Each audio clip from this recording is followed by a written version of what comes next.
Thanks for me.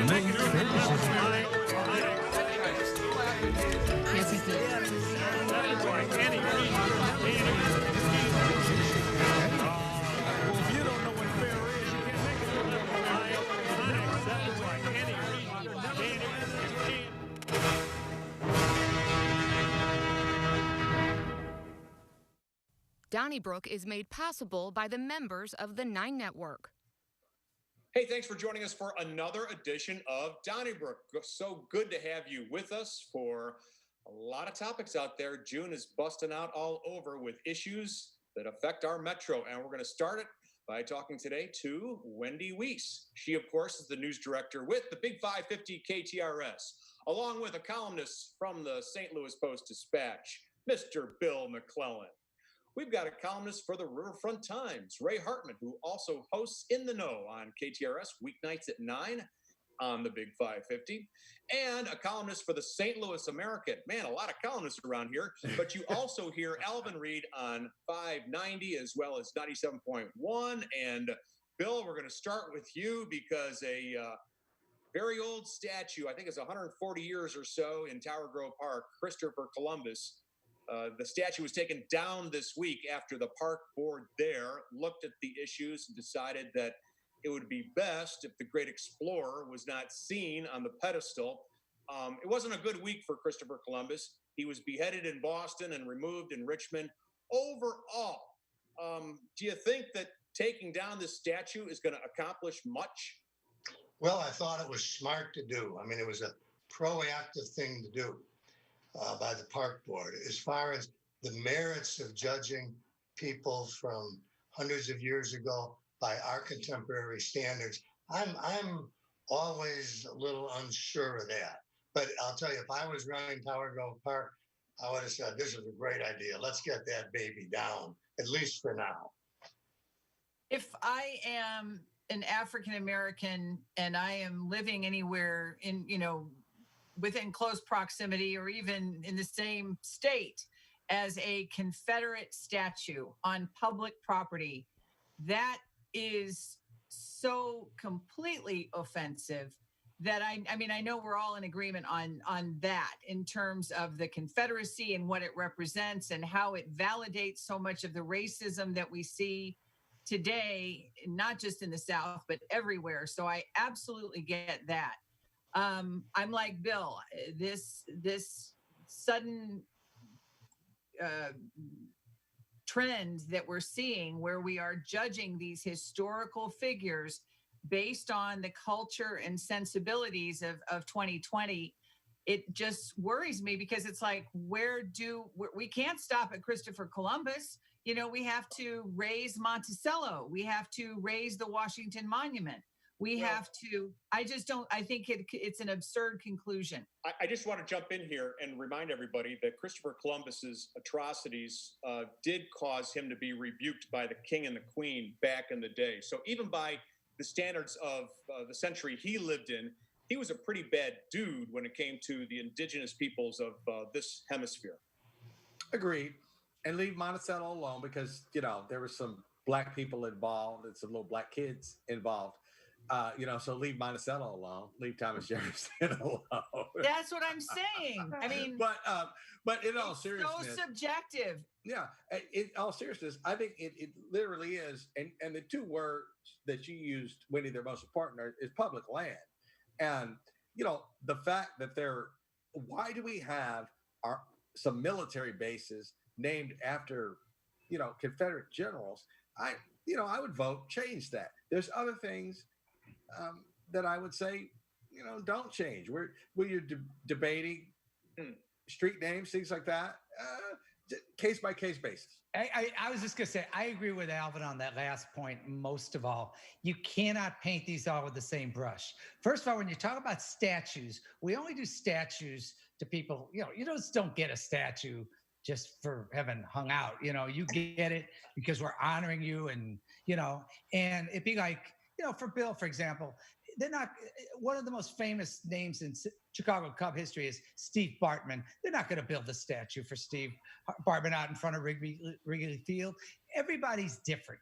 O.J. Simpson had a great career. I don't think there's going to be any statues. So I think that taking down Columbus's statue, given that he was kind of I a thought there was genocidal an maniac, O.J. is Simpson really statue. Probably was. is not. The only thing, though, To me, a statue and a street name are different things. I understand what you're saying, but these- hang on. With regard to the statue, isn't it kind of hollow symbolism? Because let's face it, at the end of the day, is it really going to improve people's lives? Is it going to make housing more affordable? Is it going to help us with the opioid crisis? And is it even going to build basketball courts in Tower Grove Park, which is a sport enjoyed by many young African Americans? And Charlie, we don't have basketball courts in either Forest Park or in Tower Grove Park, but we're so concerned about the statues. What are we doing to really improve people's lives? Charlie, is taking down that statue, and I don't favor destroying artworks. They didn't destroy it. Taking down that statue going to hurt anybody's lives? Well, I think that there are some Italian Americans on the Hill who are upset with it. Yes.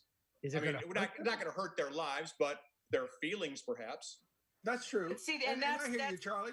But I will say this: other places where statues are up right now, and I guess there's one of Robert E. Lee someplace, and there's like about 18 different colors of paint on it, and people are climbing up on it. Black people taking selfies and just having a grand old time.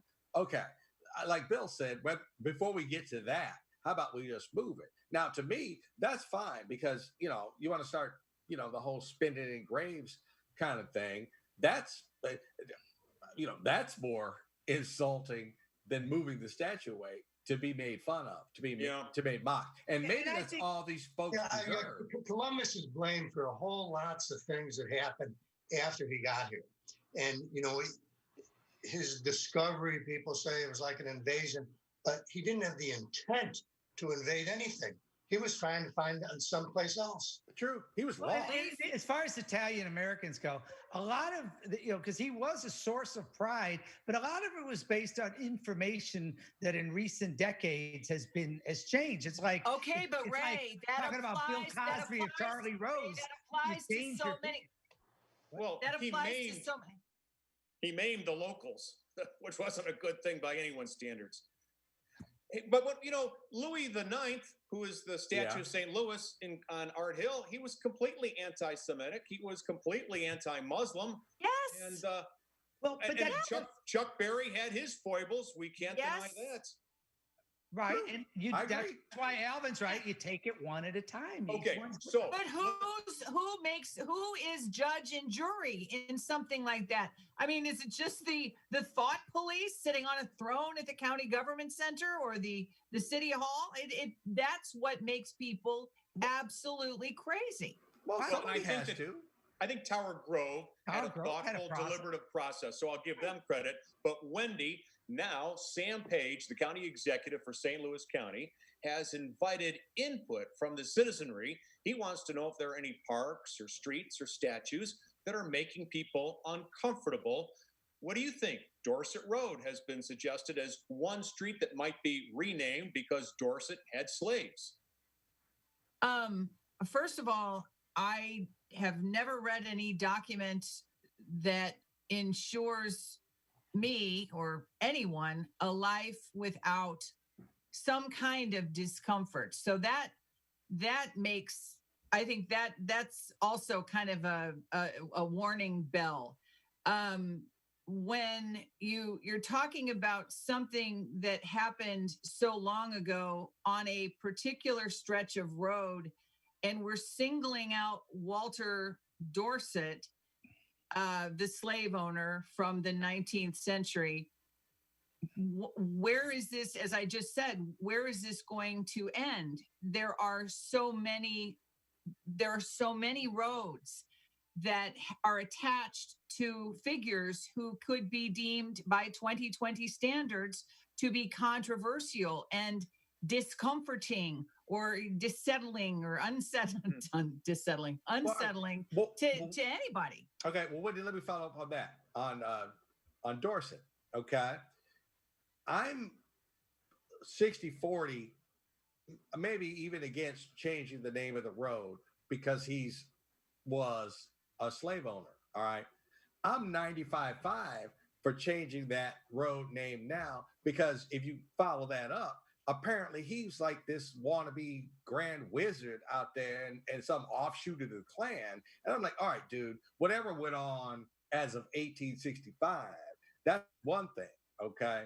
But now you're going to terrorize what few black people or whatever kind of people are still in this area after that. Now, I have a huge problem with that. And I think all of America would say, whatever office you were in, if you were found to be a member of, participating in some terrorist group like the Klan, then yeah, you lose your statue, your street, your stature, everything.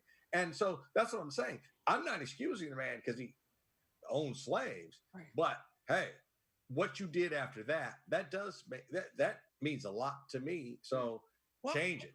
And the thing about it is changing the name of a road is not something that's never done. I mean, for a while we had a part of Highway 70 named for Mark McGuire. Yep. I mean, it's like we change roads. When I was growing up, 270 was 244. Okay. I mean, it's like we change the names of things. I do think it's case by case. You could make a case that we shouldn't have at a major boulevard an entire school district named for Charles Lindbergh, who was a virulent anti-Semite and wasn't even from St. Louis. So, I mean, there's arguments about any of them, but I think I think it's one by one. I didn't know that about Mr. Dorset until this week, but to Alvin's point, yeah, if he was some kind of Klan wizard, why not change his name? In a strange way, it's almost fun to be hearing such bad things about all these once great people. And I don't mean like Thomas Jefferson and George Washington. I mean people like Mr. Dorset. To all of a sudden here, wow, it's enjoyable in a sick sort of a way. Now, I will say, with regard to Charles Lindbergh, Scott Berg, who is Jewish, did write the Pulitzer Prize-winning biography of Lindbergh, called Lindbergh, in 1998. And I can recall Berg at the the Jewish Book Festival, back 22 years ago, insisting that the man that he wrote 1,100 pages on was not anti-Semitic. So that's a debatable point. Well, but I still, they did a big film though, because there was a fiction, but the plot against America. Watch it. Also, there's only one place. It's not on PBS. It is. The only place that Lindbergh is not Lindbergh is Kirkwood Road. Hey, right. I thought about that. Hey, Ray, I want to ask you about, of course, the Supreme Court today ruled that the executive order that President Donald Trump filed, rescinding a President Obama executive order called Deferred Action on Childhood Arrivals, which allowed children who came into the United States illegally, but through no fault of their own, and they were either in the military or studying with no criminal records, they could stay. Well, the Trump administration rescinded that order by Obama, and today the Supreme Court said that it didn't do it properly. So at least for a while, it's good news for the DACA recipients. Locally, Josh Hawley said it was a terrible week. He's, of course, a senator from Missouri. Terrible week for jurisprudence. And locally, have you heard much discussion among those who are running for Congress? Well, I think DACA is a really bad issue for the Republicans this year. Immigration in total is Donald Trump's bread and butter issue, and I think he's expecting it to be again. DACA has always been carved out because it's about kids, born here and so forth, that has really, you look at the polling, it's overwhelmingly in favor of DACA kids, including by Republicans. And so I would think that it depends on how they use it. For example, Jill Shoup, who's certainly on the right side of this, posted immediately with her support of DACA kids, but she didn't mention the fact that Ann Wagner, who she's running against, had voted on the wrong side. I think the Democrats are going to have to run with passion and with emotion on issues like that if they want them to be successful. But it depends on. I think it could be a significant issue. I think it's really too early for the Congress, Jill Shoup, to make too much of a push because people have a fatigue right now. That may be. And Trump is sucking up all the air anyway. And if I were advising a Democratic candidate, like her, I'd say, hold your fire for a while. Maybe. I agree, Bill. I'm just like, hey, right now, just let them flail at the wind because that's what they're doing. And, and what happened over the last, like, say, 2 days, I didn't see that coming. They didn't see that coming. So it's kind of like, ooh, wow, I was even better to not be out there. Well, I saw a story today about Donald Trump changing direction on Colin Kaepernick and saying that he hopes that he gets a job. I mean, and Roger Goodell saying that he hopes Colin Kaepernick gets a job. So I think you're giving Trump too much credit. He's folding like a suit at this moment. Well, he also said nobody ever heard of Juneteenth today.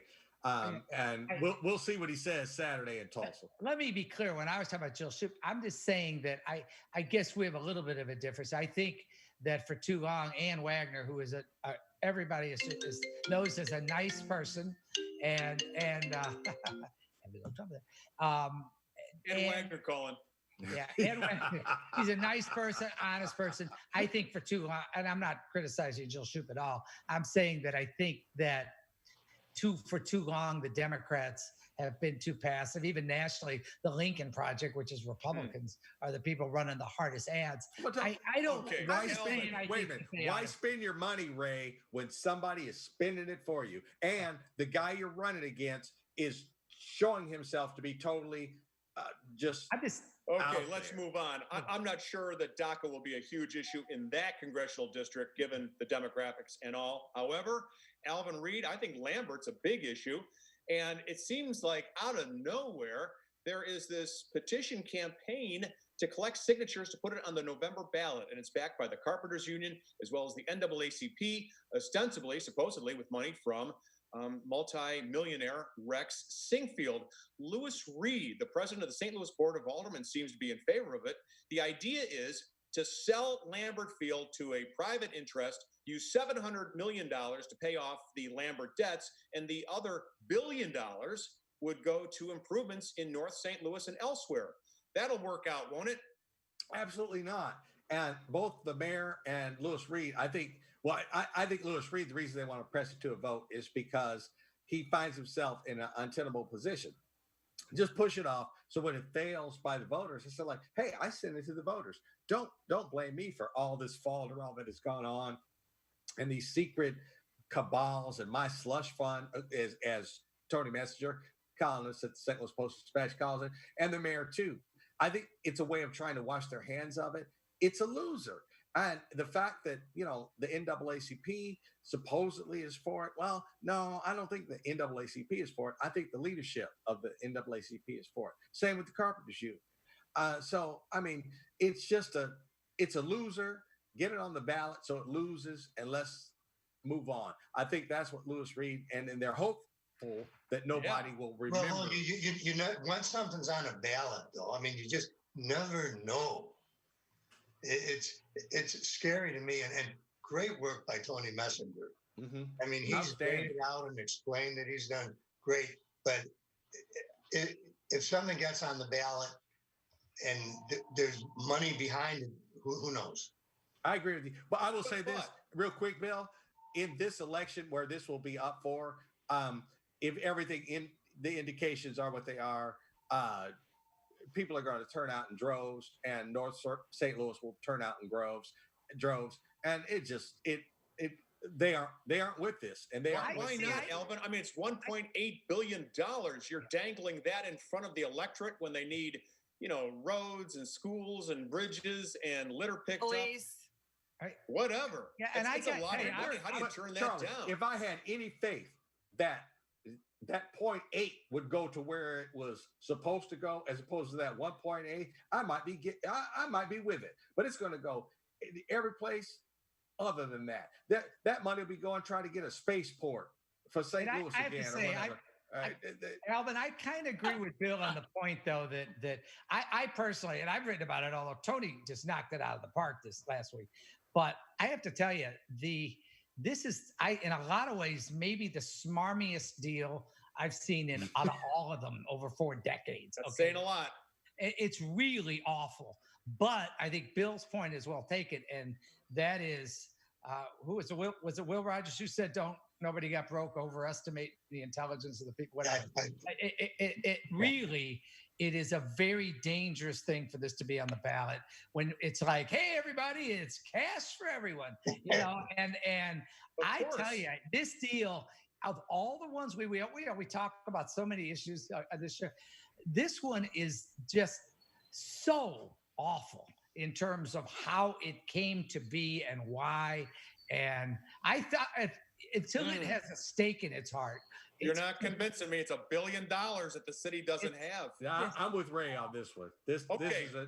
Well, Alvin, let me get back to you because Joshua Smith, the Florissant police officer who essentially ran into a fleeing suspect who I think is still unnamed for some reason. Maybe you can explain that. Joshua Smith has been charged with assault. And of course, it was Tim Lomar, the prosecuting attorney from St. Charles, who took on this case because one of the police officers in the automobile was related to the county executive, the county prosecutor, Wesley Bell. So there's a conflict of interest. What if it wasn't Lomar bringing this? Would everything be the same? What if Wesley Bell was bringing charges against this white police officer? Well, if it was Wesley Bell, we would have already heard from Jeff Rorda from the city and from all kind of voices all over. But because this is a St. Charles prosecutor who has brought this charge, I think that has quieted some of the cynicism. And look, you see the video, so like, I think I really believe a crime is being committed here. And, kudos to the St. Charles prosecutor for thinking the same. And is we're a community of more than 2 million cinematographers now.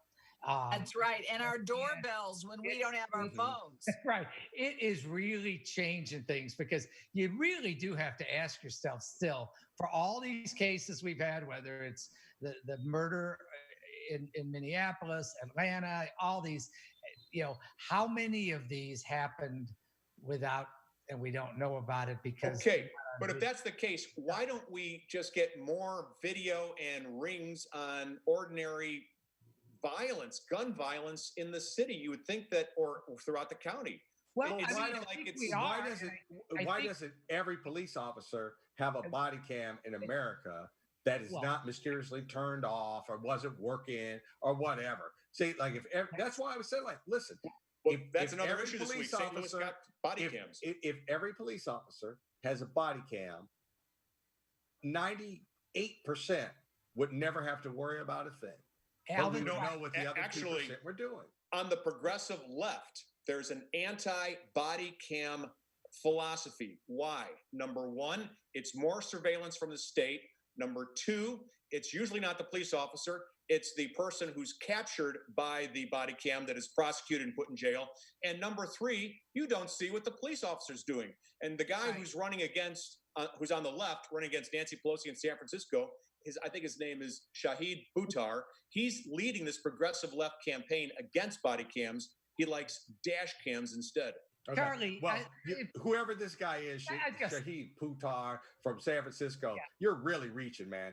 I was going to say, I'm telling you, people's conduct. You sound crazy, like, man. If a reporter's making a phone call to somebody and he's taping it, he, or in my case, me, I would be a more professional, better person because I know that this is being taped. And I think that body camming people does improve conduct. Interesting thought, but NPR did report that it's most usually used against the perpetrator. Charlie, the perpetrator is probably guilty. Hey, can I say There's that. Charlie, you can't expect people on the left to own and most people on the left and in the center for that matter, or right even, favor body cameras. And I think what we got to do is make sure there's some teeth in that. Prop P was about body cameras and cameras on cars. It's changed. It's changing. We can't have cops getting away with the idea of not using it. Wendy, we got one issue to go, and that in our final 2 minutes, 2-minute warning. Mark Mantovani at the end of May did get the support of the St. Louis County Police in his run for county executive against Sam Page. Now, given everything that's happened the last 3 weeks, do you think he's having buyer's remorse to have the support of the local police? I do not believe that he has buyer's remorse. This is not Nancy Pelosi's district in San Francisco. This is still the middle of America. And I think that you even heard the Democrats who were decrying the idea of defunding the police, that there has to, including Sam Page, that there has to be a better way to go about reforming and making the changes that need to be changed. But no, Mark Mantovani does not have buyer's remorse. I agree that he doesn't have buyer's remorse, but I think that endorsement helps him less than it did 1 month ago. I disagree. I think it's a big help in St. Louis County. Agreed. I agree. I think if any one of us was running and asked, do you want the police endorsement or not? We'd say, I want the police endorsement. Sure. I don't disagree with that. I think it helps him less than it did 1 month ago. That's all I'm saying. I'm not saying he wouldn't want it. I'm saying it helps him. I mean, a much bigger issue is the fact that there's 2 challengers against Sam Page. I mean, that makes it very difficult for the challengers. Absolutely. So you need as much support as you can get. And then also, whose votes are you trying to win, actually win this race? It's all over the county, but by that endorsement, you get the voters that they may not be BLM people or protester people or not even sympathetic, but I'm going to vote for this guy because he got the police endorsement. Fair point. Okay, that'll be the last one for this half hour, but ladies and gentlemen, stay tuned because in just a moment, we're going to check in with David Dwight, who's the lead catalyst executive director of Forward Through Ferguson. And he'll be on the hot seat as he joins Donnybrook Part 2. Donnybrook is made possible by the members of the 9 Network.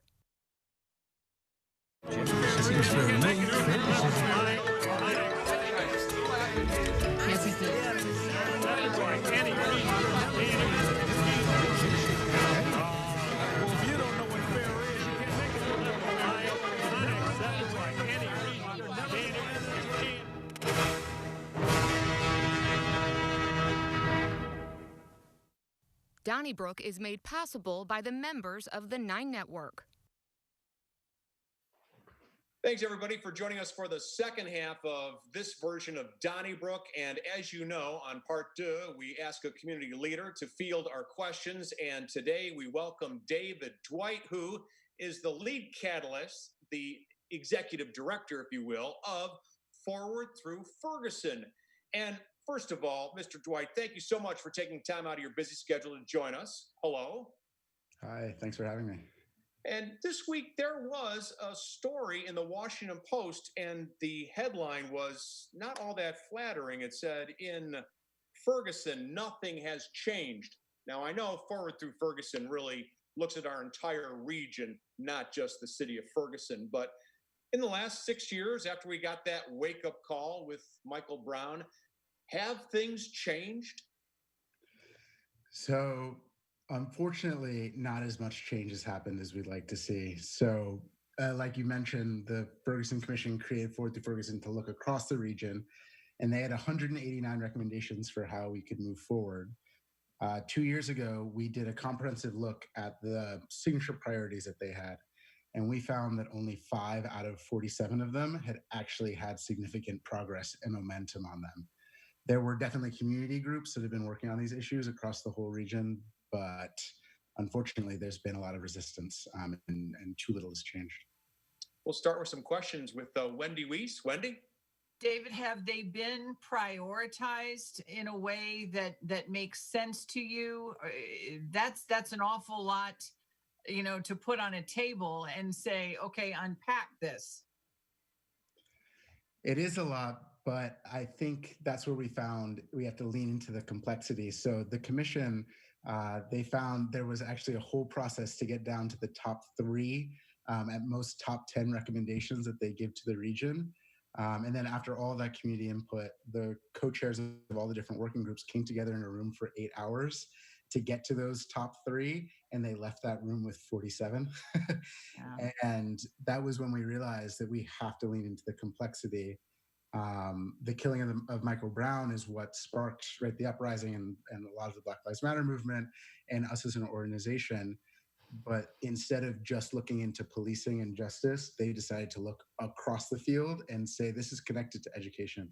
This is connected to segregation and how we set up our municipalities. This is connected to housing, to transportation. So I think while there's a lot of priorities, there's also an entry point for everyone, no matter whether you're a person that's in the media or you run a development corporation or you're a bank. There are calls to action that have your name written on it, and that we need people to take up. David, are you hopeful that the recent energy in the movement is going to translate into more success than you've had so far? Yeah, I am hopeful, and this has felt like another evolution on what was felt, with the Ferguson uprising, and then also the protests that happened after the Stockley verdict of the officer that was acquitted.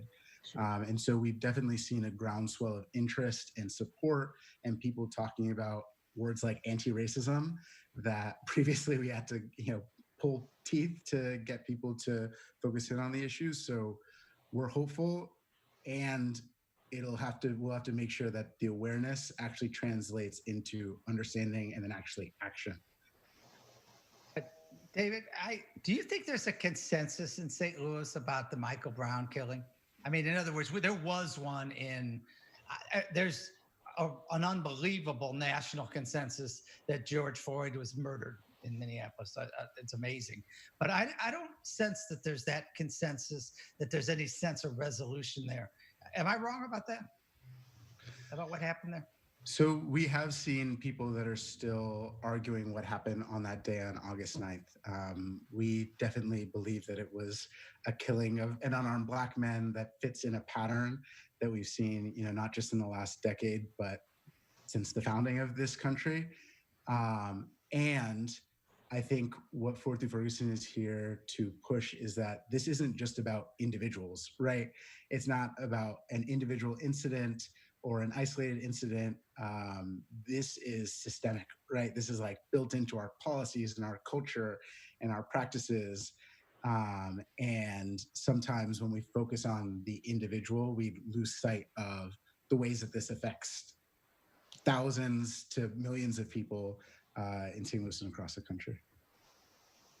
David, Bill touched on it. Like on Valentine's Day, your job was one thing, and here we are today, and your job is obviously, completely different when you add the pandemic to it as well.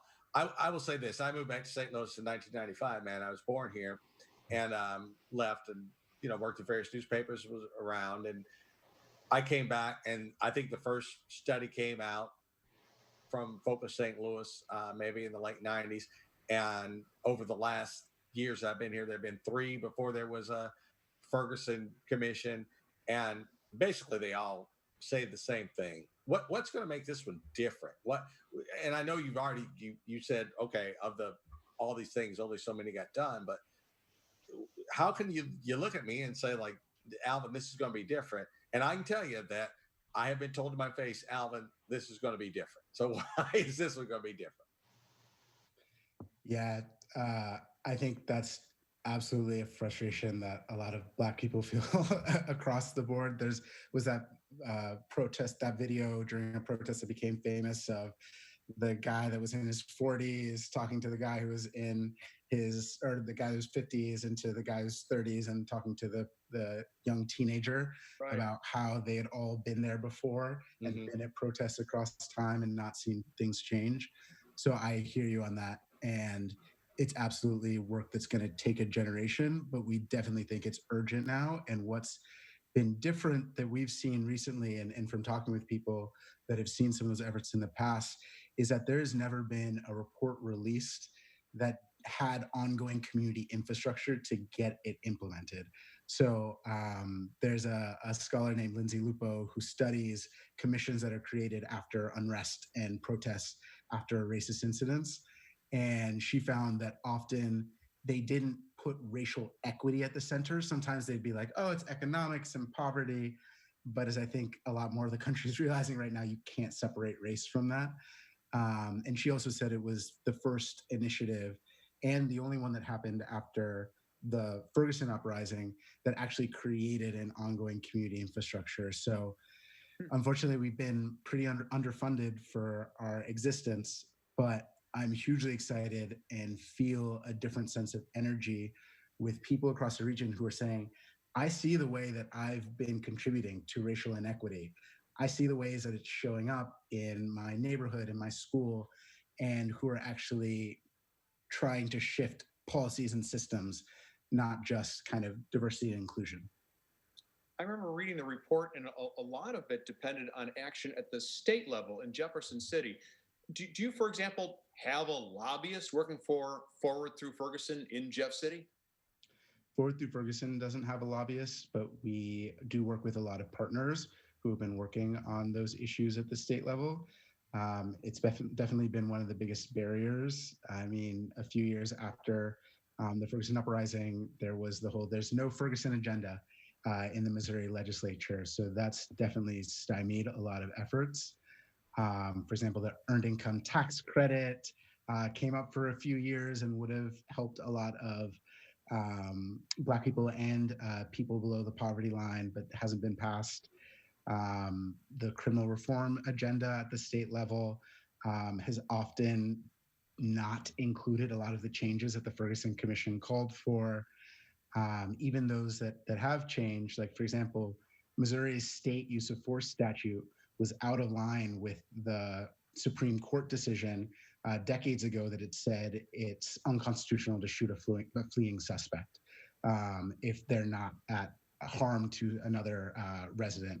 And Missouri's state statute had been out of line with that, which created a lot of confusion locally. So that's one example of a good change that has happened, but it's really surface level, right? It's more of a first step change rather than the more dynamic statewide changes that are needed. David, when you say you're working with partners in Jefferson City, you're talking about like corporations that say, what do you want us to do, or agencies, or what? Yeah, so a mix. The regional chamber in St. Louis rose up a few calls to action that they were going to try and advocate for. The earned income tax credit was one of those. But we also work with agencies and nonprofits and schools, et cetera, that are trying to change things. One example is a child development accounts bill that would create at birth college savings accounts for every kid in Missouri. Another example are minimum wage policies, which there was a really wide statewide coalition that was successful with that ballot initiative. So there are a few examples, but most of them don't originate from the legislature themselves. Mm-hmm. There are often pushes from community for them to go further. What has surprised you most, not just since the murder of George Floyd, but since Michael Brown? I mean, I remember being on Facebook that afternoon and seeing a photograph, and it was a still photograph, but a photograph of his body in the street. And that was something that was it was just so odd to have seen it almost in real time. And the ubiquitous nature of these cameras and these doorbells and that kind of thing, it has propelled Black Lives Matter into almost a political party. You know, there are some who are saying that it is so huge at the moment. What surprised you most about this period that we're in terms of Black Lives Matter? Yeah, we had definitely heard a lot of people say they wanted to go back to normal after the killing of Michael Brown. And started to see that like waning momentum and interest. And so I definitely didn't expect to the point of the pandemic and then the pandemic within a pandemic of systemic racism that's existed. I think I have been surprised to see the groundswell of public support.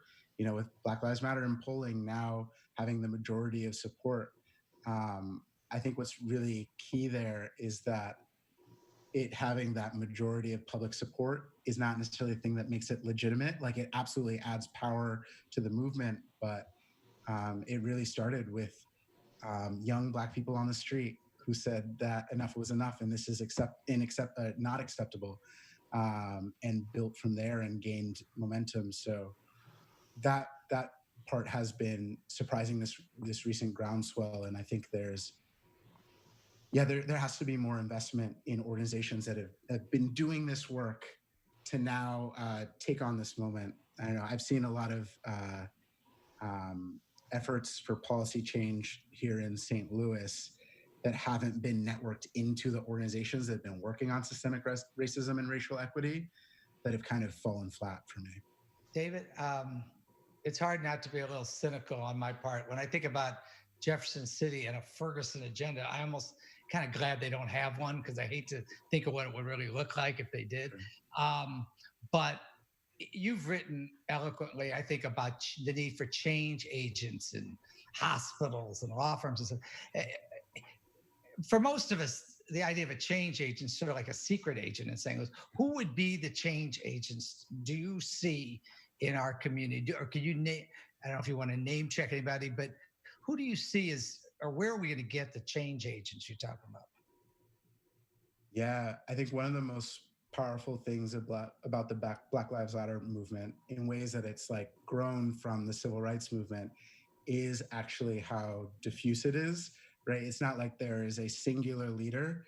I think it's really pushed us to say, we actually all have a role in this. And so that's where the Catalyst name comes from, in how we call our staff members and how we think about it across the region, is this is not something that will be accomplished by just a few leaders saying this is a priority. Like, we all play a role in allowing systemic racism to continue. We may not have been there to set up the system to be like this, or started slavery, but it still remains today, where we have these huge disparities in everything from infant mortality to home ownership to life expectancy, to household wealth, some of which have even grown.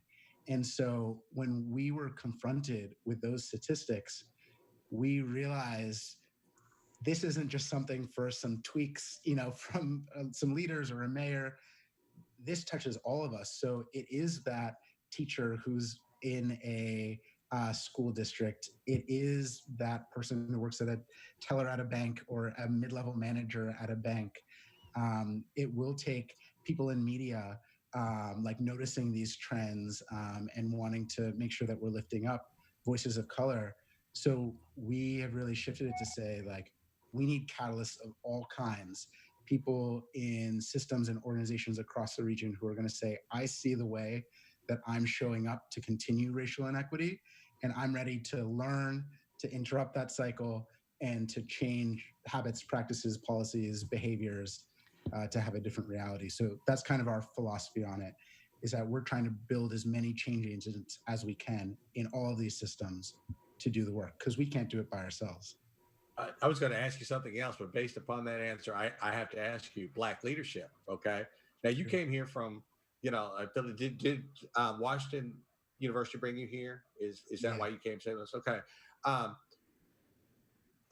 People 2 generations behind you, me, maybe even, and the generation behind you, left St. Louis, and we went to college elsewhere, and we may have come back, but we didn't want any part of our younger years here. And part of that was Black leadership, because it was non-existent at that time. Just tell me, I mean, could the Black leaders in this town, be they corporate, but obviously political, could they do more? Could we be better off if they did more? Yeah, I think the nuance I would put in is, it's not Black leaders' fault that things are as they are. And I think there's a role for people of all races to step up in different ways. So I think often what happens is there is that history of Black leaders not being listened to, of not having their priorities taken seriously, of being charged for things that flew under the radar for white leaders, that has led to this like intense state of division and a lot of scarcity mentality amongst some Black leaders that I think does need to move forward. And I think there's a huge opportunity for there to be more of a pipeline of young leaders to be at the table with those older leaders and be taken seriously together, which I think needs to happen. But yeah, I think we can't just put it on the Black leaders. Like there's a whole lot that white leadership in St. Louis has either failed to do or just ignored. David Dwight, do your colleagues in Forward Through Ferguson ever discuss how can we create or get more affordable housing in our top achieving school districts? Yeah, one of the signature calls to action of the Ferguson Commission was about building middle market neighborhoods and also doing like transit-oriented development. So often, you know, the McCormick Barons of the past would create these really concentrated areas of poverty where they'd create housing. But I think what has been learned across time is that mixed income neighborhoods can actually be really beneficial to all involved, not just poorer families who live there and get the opportunity to services that are often divested from impoverished neighborhoods, but the people, the wealthier families, also gain quite a bit from their connection, from the ways that we kind of get dehumanize ourselves in like disconnecting ourselves from others. And so I think it absolutely is really big, but there are quite a few policies that are preventing that. For example, zoning policies across the county. There are quite a few zoning policies that limit the ability to have multifamily homes or apartment complexes in areas that do have school districts that have better outcomes, et cetera. So I think those are some of the policies that can be changed. But the other thing there is we had a busing program for a long time that brought Black kids from mostly Black neighborhoods to mostly white neighborhoods that had more opportunity. And while they often did get access to more resources at those schools, we've talked to some of those families through our Education on Compromise series, and they also got hurt a lot by those experiences because they went to some of those schools and they experienced bias, discrimination, that they weren't good enough or as good as others. And so I think it's like a mixed bag. Like it is great to make sure that we're not creating exclusive neighborhoods, but we also need to invest in Black neighborhoods and create opportunity there according to what people there want too. David, is in a moment like this, is there as a chief catalyst or as a catalyst, all of you catalysts, is there a concern when you get together that you have such momentum and it's like an avalanche? I mean, it really is like an avalanche, and there's a tendency for all of us to want to, okay, where's my laundry list? And the laundry list of things that you want to achieve is so long. How do you not, there's that inherent, concern, I think, that everybody has, doing too much at one time. How do you self-protect? How do you tell the other catalyst to self-protect against that very human tendency to do so much when you have that moment? Yeah, I think that's definitely real. And I think the fatigue there can be real too for the people that are pushing for the change. But I would say there have been some really incredible prioritization of calls to action that have been raised up. One example is there's a First Steps to Equity collaborative that's focused on early childhood education. And so they have some very clear policy wins that they want and some funding proposals that they're trying to get passed on the ballot in the city and county this upcoming year. We've put out some very specific calls to action around policing and around even transforming away from just policing and arrest incarcerate to invest in other models of public safety. But I think the story is not so much of catalysts and advocates that haven't prioritized enough. I think it's that when we do prioritize, we're met with that can't happen here, that's Blowback. unreasonable. We're not going to focus on those things. We're going to defund those things that you think are important. So I think that's more the stories that I've experienced and seen. David, what would you ask of sympathetic white people right now? People who are watching and think, I mean, I really support this movement, but I don't know what to do. What advice would you have? Google is your best friend. There have been incredible books written, both by white people and by people of color, specifically aimed towards white people who are starting to become aware of these issues and want to understand deeply. So we kind of think about it in 3 steps. It's build awareness, build understanding and analysis, and then transform, like get to work and do action. So a lot of times people have an awareness of the issue, but then it seems so large and we get paralyzed by not knowing what to do. But we think there's a huge amount of work that white people can do to just understand it, like talk to your family members, talk to people of color in your life, but then do the work yourself too, to learn. And then I guarantee in every sphere of life, there's a place to do the work, whether that's a neighborhood organization, absolutely would have a role in advancing racial equity. The school district that a white family's kid might go to absolutely has a role to play in racial equity. So I'd really encourage people to just start where they're in their like sphere of influence, and not feel like they have to boil the whole ocean. But there are steps they can take within their life to change things. Ray, do you have a question? Oh, no. Well, I'm interested in this, David.